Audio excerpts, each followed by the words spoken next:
Allahumma. Sidang Jumaat yang dimuliakan Allah, hendaklah diam diri, jangan bercakap-cakap, Tuan Khatib membaca khutbah, kerana demikian itu akan menghilangkan pahala Jumaat. Sabda Nabi SAW, "Iza qulta li sahibika wal imam yaktubu yawmul Jum'ah asifaqad laghaus." Rawahu al-Bukhari wa Muslim an Abi Hurairah radhiyallahu anhu.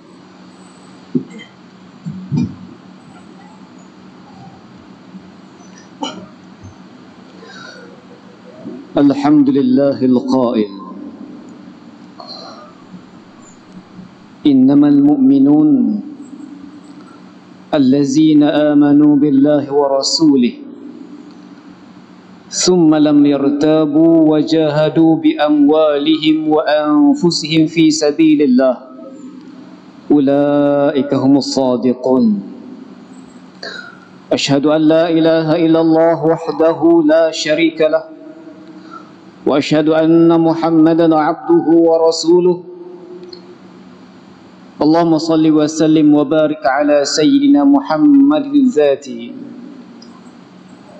wa sirri wa bisairil asma'i wa sifati wa ala alihi wa sahbihi wa sallim. Amma ba'd, fa ya ibadallah, ittaqullaha haqqa tuqatih wa la tamutunna illa wa antum muslimun. Sidang Jumaat yang dikasihi Allah Subhanahu wa taala sekalian, marilah kita terus bertakwa kepada Allah Subhanahu wa taala dengan ketakwaan yang sebenar-benarnya, agar kita dapat melaksanakan segala perintah Allah Subhanahu wa taala dan pada masa yang sama kita menjauhi segala larangannya. Pada masa yang sama juga, marilah kita pelihara diri kita, ahli keluarga kita, kita menegur sahabat handai kita daripada melakukan perkara-perkara yang dikhawatiri boleh merosakkan akidah dan ibadah kita. Mudah-mudahan kita tergolong dalam golongan yang mana golongan ini disebut oleh Allah Subhanahu wa taala, yakni mereka yang memperolehi keredaan Allah Subhanahu wa taala dan berjaya di dunia dan di akhirat. Firman Allah Subhanahu wa taala dalam surah Ali Imran ayat 130, A'udzu billahi minasyaitonir rajim. Wa'tasimu bihablillahi jami'an wa la tafarraqu. Yang bermaksud, dan berpegang teguhlah kamu semua kepada agama Allah dan janganlah kamu berpecah belah. Mimbar yang mulia pada hari ini akan membicarakan khutbah yang bertajuk "Kamu hamba siapa?" Sidang Jumaat yang dikasihi Allah Subhanahu wa taala sekalian, segala puji bagi Allah Subhanahu wa taala yang telah memilih kita yang ada di dalam Masjid Zahir ini. Bukan setakat itu sahaja yang sedang mendengar khutbah ini sebagai seorang Islam yang telah termeterai dengan kalimah tauhid la ilaha illallah Muhammadur Rasulullah. Sebagai aku janji, kita meyakini dan mengakui akan mematuhi segala yang diperintahkan oleh Allah Subhanahu wa taala. Dan pada masa yang sama, kita mengakui dan berjanji, bahkan meyakini akan meninggalkan segala yang ditegah oleh Allah Subhanahu wa taala. Bukan setakat itu sahaja, junjungan besar baginda Nabi SAW sebagai pesuruh Allah Subhanahu wa taala. Maka di sini tiada keraguan atas keimanan ini bersesuai dengan firman Allah Subhanahu wa taala dalam surah Al-Hujurat ayat 15. A'udzubillahi minasyaitonir rajim. Innamal mu'minun allazina amanu billahi wa rasulih summa lam yartabu wujuhadu bi amwalihim wa anfusihim fi sabilillah ulaika humus shadiqun. Yang bermaksud, sesungguhnya orang yang benar-benar beriman hanyalah mereka yang percaya kepada Allah Subhanahu wa taala dan Rasulnya. Kemudian mereka terus percaya dengan tidak ragu-ragu lagi, serta mereka berjuang dengan harta dan jiwa mereka pada jalan Allah Subhanahu wa taala. Maka mereka itulah orang-orang yang benar pengakuan imannya. Para ulama memberi pandangan, beriman itu adalah dengan meletakkan pengabdian diri hanya untuk Allah Subhanahu wa taala dalam semua urusan di dunia. Lebih-lebih lagi dalam hal yang berkaitan ibadah seseorang hamba kepada penciptanya. Tiada tujuan lain patut difikirkan oleh kita dalam beribadah melainkan kerana Allah Subhanahu wa taala semata-mata. Oleh itu ingatlah bahawa segala-galanya akan dihitung oleh Allah Subhanahu wa taala. Amalan kita, harta kita, amanah kita, masa kita, adakah ia membawakan kita ini dekat dengan Allah Subhanahu wa taala ataupun kita jauh dengan Allah Subhanahu wa taala? Sabda baginda Rasulullah sallallahu alaihi wasallam yang bermaksud, sesungguhnya perkara yang paling aku takuti atas kamu adalah syirik asghar, yakni syirik kecil. Para sahabat bertanya, ya Rasulullah, apakah syirik asghar itu? Baginda Nabi sallallahu alaihi wasallam menjawab, riya. Sesungguhnya Allah Subhanahu wa taala berfirman, pada hari semua amalan-amalan diganjari, pergilah kamu kepada orang yang telah kamu perlihatkan amalan kamu kepada mereka, dan lihatlah sama ada kamu mendapat pahala ataupun tidak daripada mereka. Hadis riwayat Imam Ahmad. Hadis ini sidang Jumaat yang dirahmati Allah Subhanahu wa taala sekalian memberi pengajaran kepada kita supaya kita ini umat Islam menghindari diri, menjauhi diri daripada melakukan amalan yang tiada keikhlasan, bertujuan untuk menunjuk-nunjuk kepada manusia, melakukan amalan untuk bermegah-megah, namun tidak ada apa yang diperolehi melainkan kemegahan tersebut. Sidang Jumaat yang dirahmati Allah Subhanahu wa taala sekalian, begitu ramai umat Islam di dunia ini, dan dalam kalangan yang ramai ini, berapa orangkah yang menjaga agamanya, yakni agama Islam yang kita anuti? Dalam kalangan orang yang menjaga agama ini, berapa ramaikah yang benar-benar menjaga ibadahnya? Di dalam kalangan orang yang menjaga ibadahnya ataupun ibadah ini, berapa ramai pula yang benar-benar ikhlas kerana Allah Subhanahu wa taala? Jadi kita berdoa di dalam rumah Allah Subhanahu wa taala ini, moga kita termasuk dalam golongan yang ikhlas tersebut. Jika dilihat daripada kacamata Islam, mengapa seseorang hamba itu boleh melakukan amalan bukan kerana Allah Subhanahu wa taala, akan tetapi dia melakukan amalan atas tujuan yang lain? Sudah pasti puncanya ialah kekurangan ilmu dan kefahaman terhadap Islam. Sidang Jumaat yang berbahagia, baginda Nabi sallallahu alaihi wasallam telah bersabda, man salaka tariqan yatlubu fihi ilman sahhalallahu bihi tariqan min turuqil jannah. Yang bermaksud, sesiapa yang melangkah satu jalan dalam rangka mencari ilmu, maka Allah Subhanahu wa taala akan memudahkannya jalan ke syurga.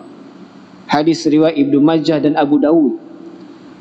Kelebihan menuntut ilmu, kelebihan mengisi jiwa dan rohani dengan ilmu sangat besar, tinggi ganjarannya di sisi Allah Subhanahu wa taala. Persoalannya, mengapakah kelebihan yang begini besar dan ganjaran yang sangat luas seperti ini tidak diindah-indahkan? majlis-majlis ilmu dalam tempoh COVID ini, walaupun kita dalam SOP, dalam pengajaran ilmu, pembukaan kuliah-kuliah di masjid ataupun surau, akan tetapi masih lagi ramai yang tidak hadir.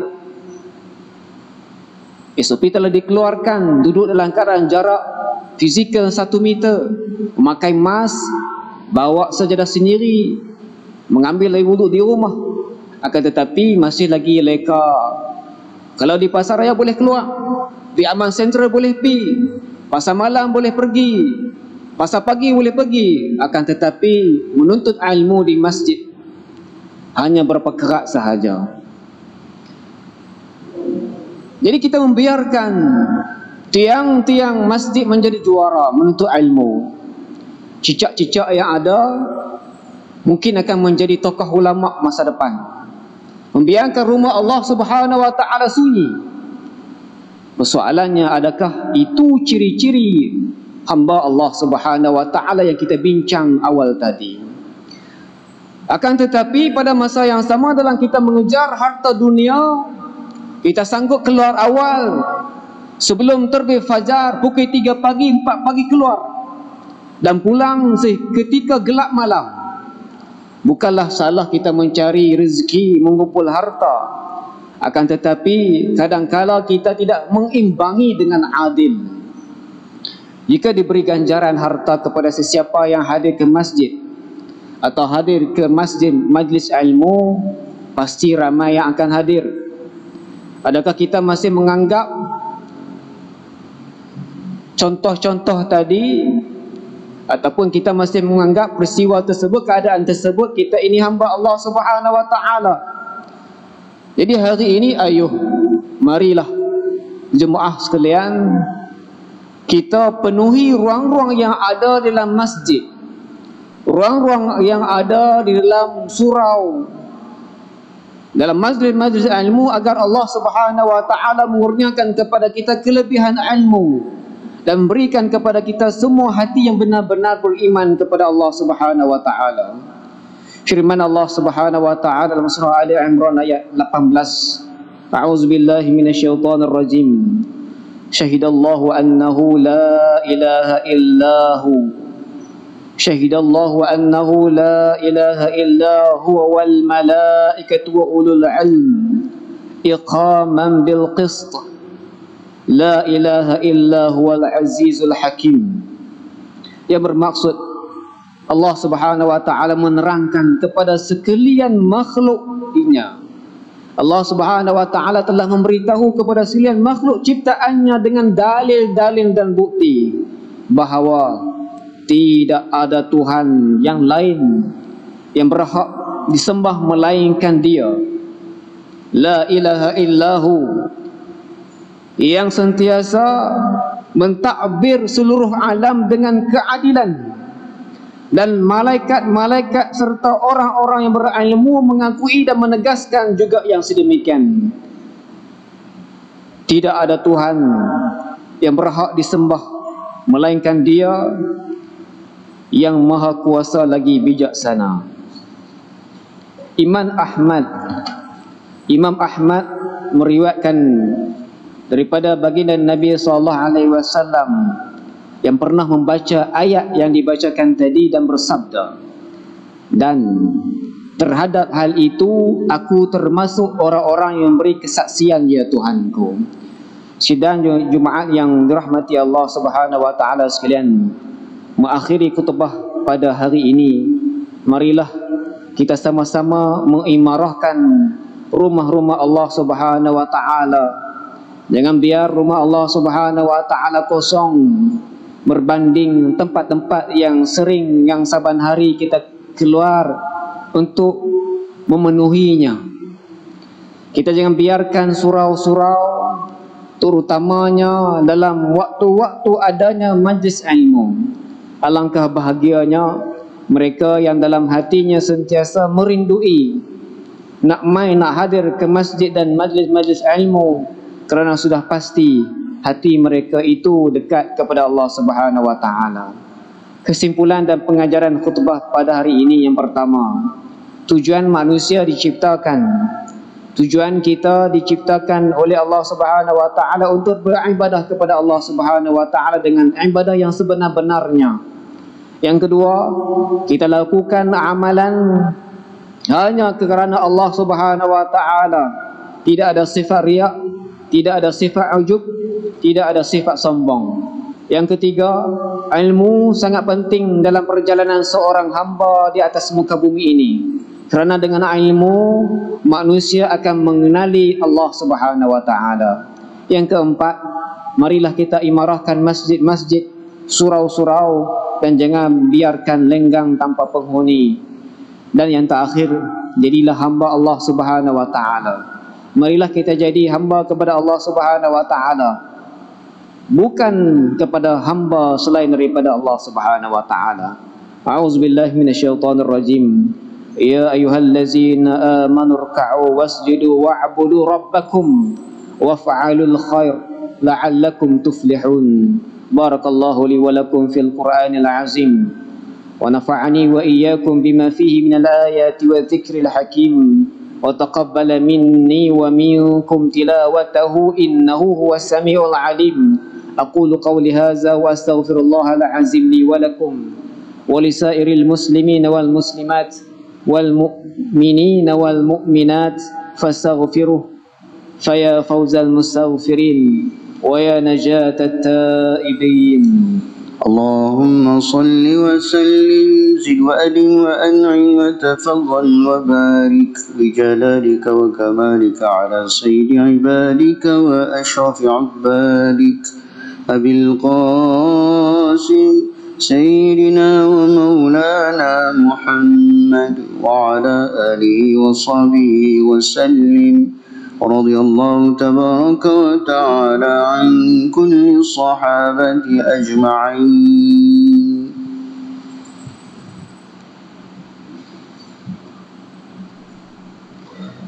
الحمد لله حمدا كثيرا كما أمر.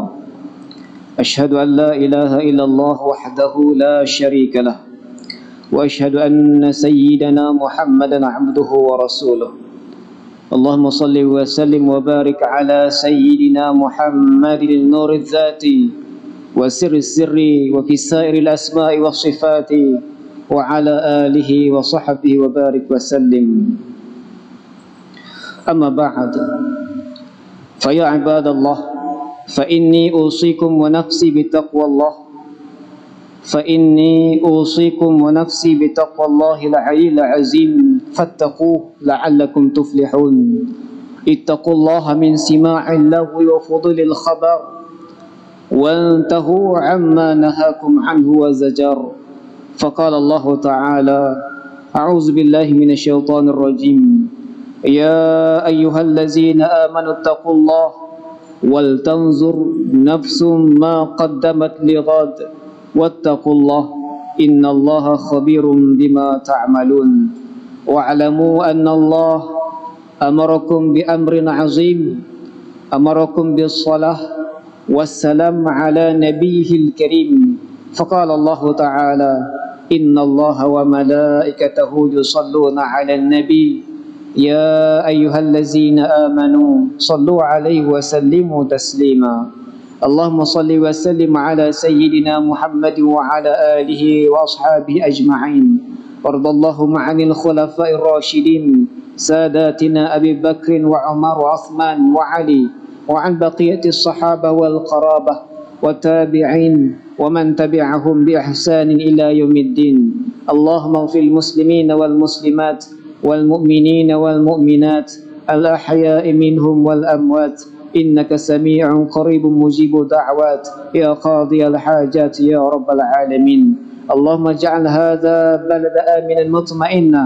اللهم أصلح أئمتنا وولاة أمورنا واشمل اللهم بعنايتك وتوفيق جلالة الملك مولانا الأمين الكريم سلطان صلاح الدين ابن المرحوم سلطان بدليشة ولي عهده دوليا teramat mulia Tengku Syarafuddin Badlisyah ابن سلطان صلاح الدين وجميع الأسرة الملكية. اللهم وفقهم للسداد وأصلح بهم العباد والبلاد واجعل التقوى لهم خير الزاد إنك رؤوف رحيم الجواد يا لطيفا بالعباد يا أرحم الراحمين. عباد الله، إن الله يأمر بالعدل والإحسان وإيتاء ذي القربى وينهى عن الفحشاء والمنكر والبغي يعظكم لعلكم تذكرون. فاذكروا الله العظيم يذكركم واشكروه على نعمه يزدكم واسألوه من فضله يعطكم ولذكر الله أكبر والله يعلم ما تصنعون. قوموا إلى صلاتكم يرحمكم الله.